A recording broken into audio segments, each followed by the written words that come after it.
It's now time for FOMO and to discuss now more on Broadcom, which has been, I'd say, our late stage FOMO, really the dominant name is Diane King Hall, senior markets correspondent for the network. And so, Diane, what a few sessions we have seen, frankly, in Broadcom shares. I mean, it has been phenomenal to watch. It's honestly buoyed a lot of the overall weakness we've seen in the rest of semis and some of these AI type winners. But I mean, objectively, having a phenomenal year. And so walk us through some of the analyst noise today.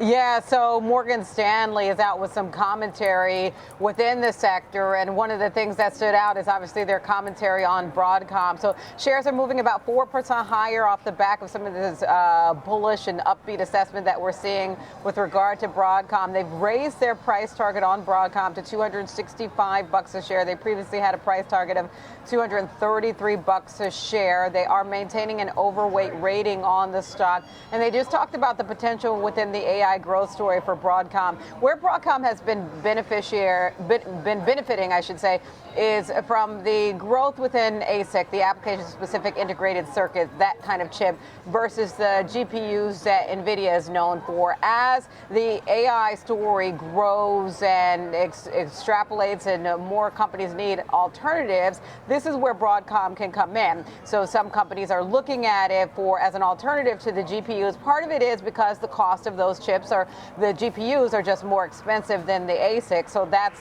one vantage point. And then the way it processes information, so that could be a beneficiary. It's been known for having these three big players. It's got three heavyweights as its customers. We're talking about Alphabet, Meta, and ByteDance. But there have been recent reports and analyst commentary saying they are reportedly working with Apple on their own AI chip. And that's been one of the conversations we've been having about potential market share coming away from Nvidia, for instance, as other companies develop their own AI-specific chips. So another thing that stood out to me, Morgan Stanley says, while they don't expect ASICs to gain share in 2025, they have enthusiasm longer term. So they believe that it has the design capabilities and the long-term trajectory is there for Broadcom. And they say overall, because this was a note just about across kind of industry, the industry view remains attractive as AI strength now dominates the index weightings and other areas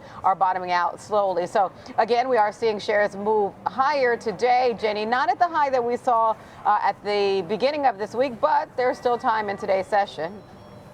Diane, I was looking at kind of valuation. So many of the names we've talked about recently have seen valuations swell astronomically over the last year. And Broadcom's not an exception. It has, of course, seen its valuation increase, but it might be warranted. I mean, we're looking at a stock that kind of perennially traded around 15 to 20 times forward earnings, but it was a little bit more of a consistent, almost value-like company, an Apple supplier, if you will. Well, now we're talking about an AI growth company with completely different fundamentals.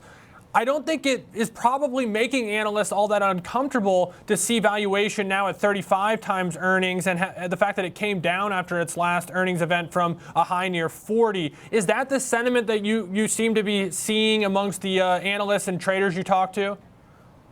Yeah, that does seem to be the sentiment around this, especially when you think about the total addressable market within the space and the growth story. Again, as we hear when we talk to analyst after analyst, that we're still in the early innings when it comes to this growth story. And you can even see it based on the numbers in terms of AI growth there. They recently said, Broadcom recently said that the AI revenue opportunity, the addressable market for them could hit, in their view, between 60 and 90 billion by 2027. That's just from their three existing customers. So that doesn't even account for the new customers that they're onboarding essentially.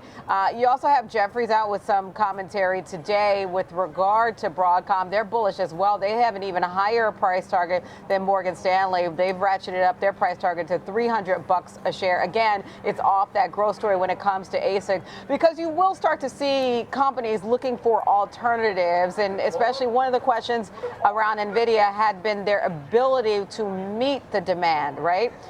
So one of it is the supply actually there? And then one of the questions will be about cost, and the ASIC is cheaper, as we've seen.